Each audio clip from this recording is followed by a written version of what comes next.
Mask उतारो जी में आप सबका स्वागत है। आप सोच रहे होंगे मैं ये क्या टॉपिक लेके आई हूँ।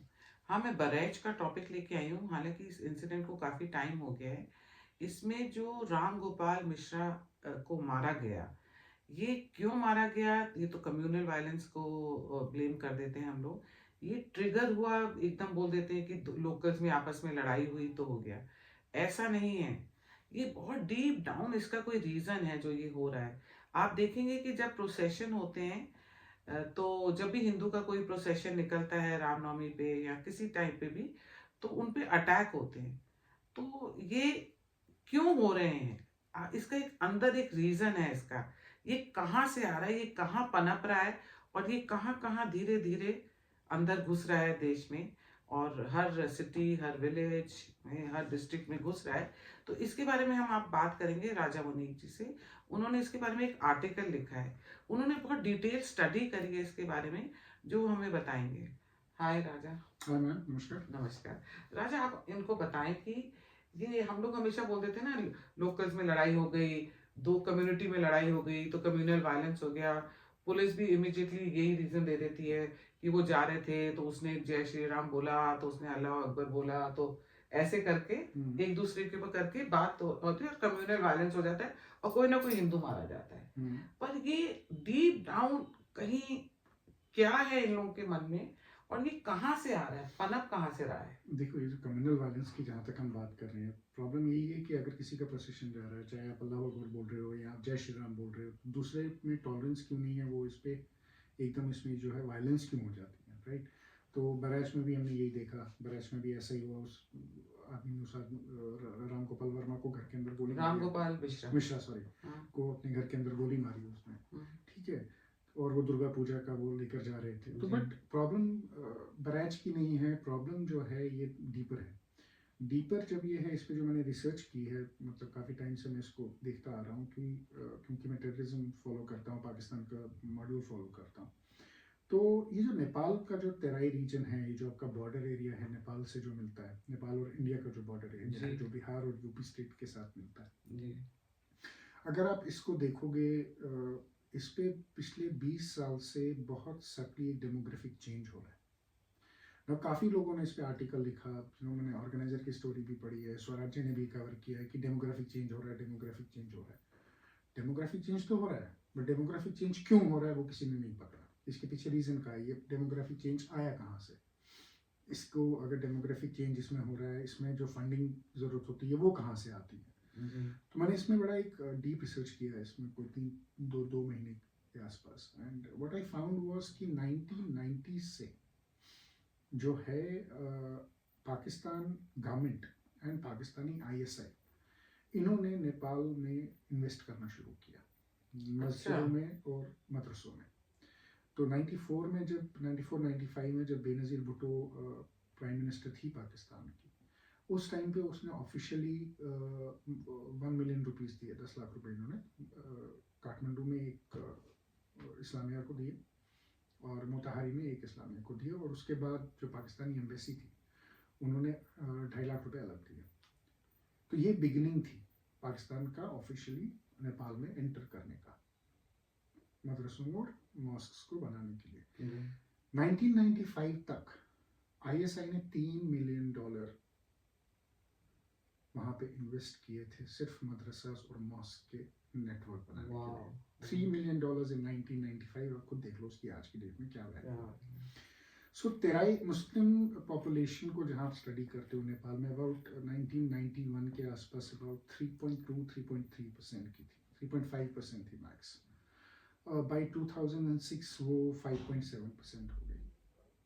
अच्छा, ये जो 3.2% थी, इसमें से जो 12 से 14% जो था 90s में, वो तेराई में रहता था। जितने ये 8-10 डिस्ट्रिक्ट हैं, जी, मोताहारी है, ये बाकी हैं ना, 2006 तक the population went to 96.7%। Wow! Like okay, ठीक है, माय गॉड! तो उसमें कम से कम अर्ली 90s मिड 2000s तक इन्होंने कोई 800 मदरसास जो थे वो बनाए थे इस रीजन में।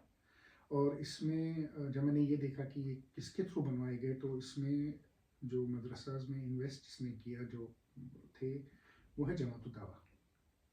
लश्कर तैयबा का पेट्रन। और आप एक बार हाफिज सईद। हाँ हाफिज सईद ने ऑडियंस को आप ये बताइए कि हमारा जो तराई रीजन है और नेपाल का जो तराई रीजन मतलब बॉर्डर है ना, तेराई बॉर्डर रीजन है, सेम। हाँ तो हाँ उसको वही तेराई रीजन ही बोलते हैं हाँ सब। तो मतलब वो नेपाल और इंडो इंडिया का नेपाल जो बॉर्डर पे जो हाँ का जो एरिया है उसको तेराई बोलते जी हैं। वही सो बताना इट्स था। बेसिकली, अगर आप ट्रेडिशनली देखोगे तेराई इस एरिया को, तो ये बड़ा फर्टाइल हाँ एग्रीकल्चरल लैंड होता मोस्ट था। फर्टाइल तो काफ़ी जो नेपलीज है या बाकी हैं वो माइग्रेशन को एट्रीब्यूट करते थे मुस्लिम माइग्रेशन को, कि ये बिकॉज फर्टाइल था तो लोग जो है वो नीचे आ गए, राइट। बट अगर ये इतना फर्टाइल तो खाली मुसलमान ही नीचे क्यों आए? ऐसा तो नहीं है कि मुसलमान खाली ऊपर रह रहे थे पहाड़ों पे या बहुत दूर रह रहे थे तो वो True. आ गए। सो अच्छा, कन्वर्जेंस भी नेपाल में बहुत हो रहे हैं, क्रिश्चियन कन्वर्जेंस, हिंदुइज्म से मुस्लिम कन्वर्जेंस। अब उन्होंने एंटी कन्वर्जन बिल लाया, वो जागे, उनको समझ आई है कि इसमें प्रॉब्लम है, अभी ये जो है ये बहुत ज़्यादा हो रहा है। सब देर से जाते सो देर से जागे हैं, बट चलो जागे हैं, तो they are working on it. But अभी भी उनका जो सिस्टम है वो बहुत वीक है, क्योंकि Nepal being a poor country, उनकी प्रायोरिटीज़ अलग अलग हैं। तो all to the 2000s, all to 2010, 2012, 2014 जो है, इन्होंने ये एक मदरसा तो खोल लिया। अच्छा, यहाँ पर क्या है कि यहाँ पे एक तो नेपलीज जो मुस्लिम है, जो बिहार वाले साइड पर हैं, जो मतलब क्योंकि एवरी डे बॉर्डर बहुत पोरस है, लोग आते जाते रहते हैं, तो बिहार से भी लोग जाते हैं वहाँ मदरसों में, यूपी से भी लोग जाते थे मदरसों में। विद द टाइम क्या हुआ, अच्छा कुछ बांग्लादेशी भी आके रहे, कुछ रोहिंग्यास भी आके रुके, उनका ट्रांजिट पॉइंट बन गया। तो ये पाकिस्तानी आईएसआई के लिए इंडिया में कोई भी कॉवर्ट ऑपरेशन जब करना होता था, ये उनका एक सेफ वेट बन गया। अगर आपको याद होगा, एक एलईटी का बड़ा नामी टेररिस्ट होता था, वो अंडर अरेस्ट है, करीम टुंडा, जिसने मुंबई में ब्लास्ट किया था। तो ये करीम टुंडा जो है वो अपना सारा जो मूव करता था वो इसी रीजन से मूव करता था, और वहीं पे छुपा भी हुआ था, वहीं पे पकड़ा भी गया। तो ये एक एलईटी का हब था।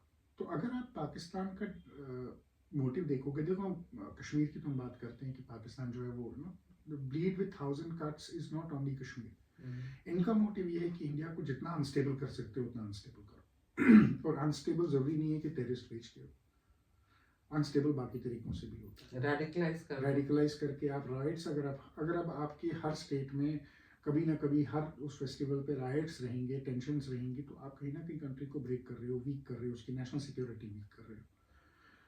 ठीक है, तो इन्होंने बेसिकली यही किया। और हुआ क्या कि ये जो उन्होंने मदरसों में पढ़ाया, इनका कोई मतलब गवर्नमेंट के अंडर तो था नहीं। अभी यूपी सरकार का मैं देख रहा था कि ये इसी आर्टिकल को रिसर्च करते करते वो सुप्रीम कोर्ट ने शायद उसको रोका है। 4000 मदरसा तो हमारे इस साइड पर है, 2000 उस साइड पर है, तो 6000 मदरसाज हैं। अभी 6000 मदरसाज में क्या पढ़ाते हैं ये हमको भी पता। तो वो जो रेडिकलाइजेशन है वो फिर आहिस्ता आहिस्ता सोसाइटी में ट्रेल करती है, तो आइडियोलॉजी जो है वो ट्रेल करती है। तो अगर आप 20 साल पहले एक इंडियन मुस्लिम थोड़ा लिबरल सूफी काइंड में था, आज वो सलाफिज्म में जा रहा है, आज वो देवबंदीज़म में जा रहा है, आज वो हार्डकोर बन रहा है। तो हार्डकोर क्यों बन रहा है, उसके पीछे रीज़न क्या है, कहाँ से आ रही है आइडियोलॉजी? ऐसा तो नहीं है कि इंडिया में जो बैठा हुआ मौलवी है ये सडनली इसका पूरा थॉट प्रोसेस चेंज हो गया। तो ये जो नई जनरेशन ऑफ मौलवियों की है, ये हार्डकोर क्यों है? सो उसके पीछे मैंने ये देखा कि ठीक है, केरला में हमारी एक वो अलग टॉपिक है, उसमें मैं अलग बात करूँगा। तो ये जो रीजन है, इस रीजन में रेडिकलाइजेशन इसीलिए हाई हुई है, और उसका जो रिजल्ट है अब हम ये देख रहे हैं कि वो कम्युनल वायलेंस में निकल कर आ रहा है। तो इनको वहाँ पे सिखाया जाता है कि अब तुम 10 जने तैयार हो, अब वहाँ जाओ, प्रोसेशन निकलेगा तो अटैक करना। नहीं, इनको वहाँ ये नहीं सिखाया जाता, इनको बेसिकली ये इंटॉलरेंस सिखाई जाती है। तो आपको इनको कुछ बोलने की जरूरत नहीं है, क्योंकि ये इंटॉलरेंट है, ये एक्सेप्ट नहीं करते हैं, तो ये ऑटोमेटिकली वायलेंट बनेंगे। तो द मोमेंट कोई निकलेगा, इनको लगेगा नहीं है तो हम इस्लाम के खिलाफ है, इस्लाम खतरे में है। तो ये जो मुसलमान खतरे में है, ये वहीं से दिमाग में डाला के आया होता है। मौलवी दिन रात मस्जिदों में, मदरसों में यही सिखा रहे होते हैं कि इस्लाम खतरे में है, अमेरिका ने ये कर दिया, हिंदुस्तान ने ये कर दिया, इसने ये कर दिया, मोदी अब इलेक्शन नहीं करेगा, तो मोदी इलेक्शन नहीं करेगा, ये भी मैंने सुना, ये दिल्ली में सुना मैंने, ये खत्म हो गए इलेक्शन। हाँ, कि अब तो होंगे भी नहीं, ये तो करेंगे भी नहीं। तो ठीक है, तो इस टाइप का जो ये नैरेटिव है ये ओवर द ईयर्स चलता जा रहा है। और फिर बाबरी मस्जिद के बाद ये जो है ये ज़्यादा बन गया। तो उसके बाद जो है ये ज़्यादा डाला गया कि देखो जी ये हो गया, मस्जिद जो है उसको शहीद कर दिया, अब यहाँ पर जो है ये मुसलमानों को रहने नहीं देंगे। तो उससे वो एक जो माइंडसेट है उसको इन्होंने रेडिकलाइज किया, हार्डन किया। और ये ओवर द ईयर्स स्ट्रैटेजी होती है कि 10 साल, 20 साल, 30 साल, जनरेशन बाय जनरेशन ये उसको कवर करते जाएंगे आहिस्ता आहिस्ता। और फिर इसमें गर्ल्स भी होती है?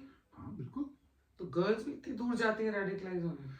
दूर जाने की जरूरत नहीं है। सो देखें पायल जी, ऐसा है कि मैं यहाँ रहता हूँ और ये मेरे बगल में मस्जिद है, ठीक है, तो मैं इस मस्जिद में रोज आता हूँ। मेरा माइंड तो ऐसा बन गया, अब मेरे पास कोई आया तो मैं जब उससे बात करता हूँ, उससे करता हूँ, तो आहिस्ता आहिस्ता उसको प्रिपेयर करता हूँ।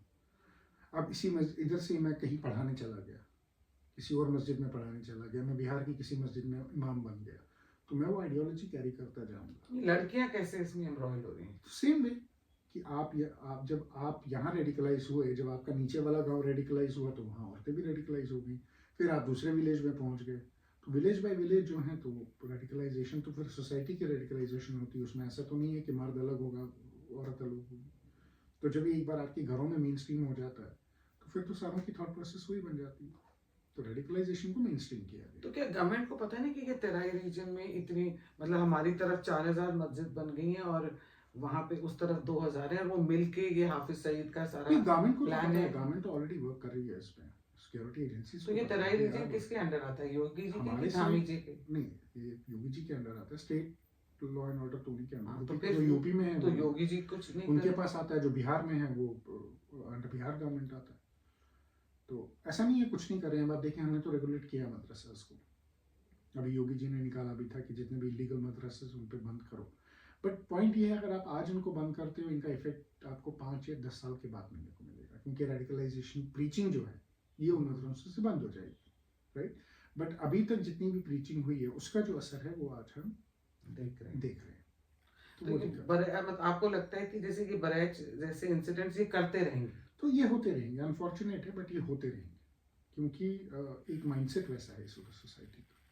तो ये कहीं ना कहीं फ्लेयर अप होने का इनका रिस्क जो है वो रहेगा। अच्छा, मुझे इसी से रिलेटेड एक क्वेश्चन है, लास्ट क्वेश्चन है, कि जैसे जब ये बरेच जैसे इंसिडेंट होते हैं और ये राम गोपाल मिश्रा जैसे कोई मरते हैं, हिंदू मरते हैं, तो आप एकदम ही इनको प्रोटेक्ट करने, ये राना अयूब, ये जुबैर और काफी सारे हिंदू हिंदू जर्नलिस्ट ऑल्सो, ये पूरा ये जो एक इकोसिस्टम है, ये प्रोटेक्ट करने आ जाता है, तो क्या इनको भी फंडिंग मिलती है ये सब, इसको, इस नैरेटिव को चेंज करने की? कहीं ना कहीं तो बेनिफिट है ना। अब आप मुझे बताओ कि कितने लोग एमिरेट्स की बिजनेस क्लास में ट्रैवल करते हैं राना अयूब की तरह, तो वो पैसा कहाँ से आता है? विक्टिमाइजेशन से ही आता है ना। आप जितना बताओगे कि विक्टिम है, उतना वो एक इकोसिस्टम है वो आपको फंड करता है, क्योंकि वो चाहता है कि आपका पॉलिटिकल नैरेटिव कंट्री का वीक हो। तो they are all working against for their own interest, against the interest of the country. वो कभी आपको ये नहीं बोलेंगे कि वो कभी आप उनको ट्वीट नहीं देखोगे करते हुए कि राम गोपाल मिश्रा मर गया। They will never say sorry about it, they will never feel bad about it. But उसी राइट में अगर कोई मुस्लिम लड़का मर जाता है तो आप देखोगे उनको ट्वीट करते हुए। तो ये इंटेलेक्चुअल, इसको मैं इंटेलेक्चुअल रेडिकलाइजेशन भी कहता हूँ, इसको मैं ये भी कहता हूँ कि ये इंटेलेक्चुअल बैकिंग है of the radicalization on the ground. उसको जस्टिफाई करने की कोशिश करते हैं कि ये रिएक्शन क्यों हो रहा है। तो इनका एक अपना नैरेटिव है, ये इनकी अपनी एक दुकान चलती है जिससे ही चलाते हैं। और ये लोग हमेशा ऐसे करते हैं कि ऐसा नैरेटिव सेट करने की कोशिश करते हैं कि ब्लेम आ जाए हिंदू पे, लेकिन कंकॉक्ट एनी स्टोरी। हाँ, तो वही है ना, कंकॉक्ट स्टोरी, वो अंदर गया था, बेसिकली विक्टिम शेमिंग करते हैं ना। इनका बेसिक काम है विक्टिम शेमिंग करना।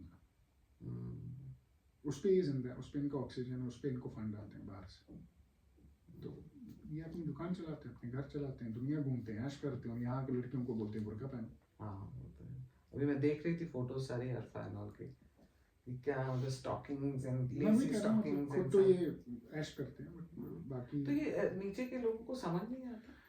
नीचे के लोगों को समझ नहीं आती, अनफॉर्चुनेट पार्ट है। There are no of them, वो इंग्लिश बोलते हैं और हाँ, ये अमेरिका जाते हैं, हमारे लिए बात करते हैं, हमारी राइट्स की बात करते हैं, ये करते हैं, तो उनको समझ नहीं आती। वो अंडरस्टैंडिंग आती भी होगी तो बोल नहीं सकते, क्योंकि सोसाइटी वैसी है, बड़ी क्लोज सोसाइटी है। आप अगर कुछ बोलोगे तो रिपरकशन आता है सोसाइटी से। तो जिनको समझ भी आता है वो चुप करके बैठे। अब जैसे मौलवी लोग इनके ऊपर कभी भी फतवा नहीं पास करते, तो ये अंडरस्टैंडिंग होती है। हाँ, तो ऑब्वियसली मौलवियों को पता है कि ये उनको प्रोटेक्ट करते हैं, इंटरनेशनल फोरम से प्रोटेक्ट करते हैं, नेशनल फोरम से प्रोटेक्ट करते हैं, नैरेटिव में उनकी हेल्प करते हैं। तो why would a maulvi be they are allowed to do it? हाँ, they are allowed to do it.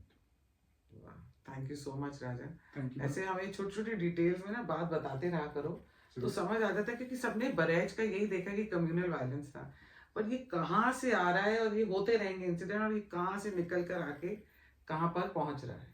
Thank you so much. Thank you ma'am. Thank you.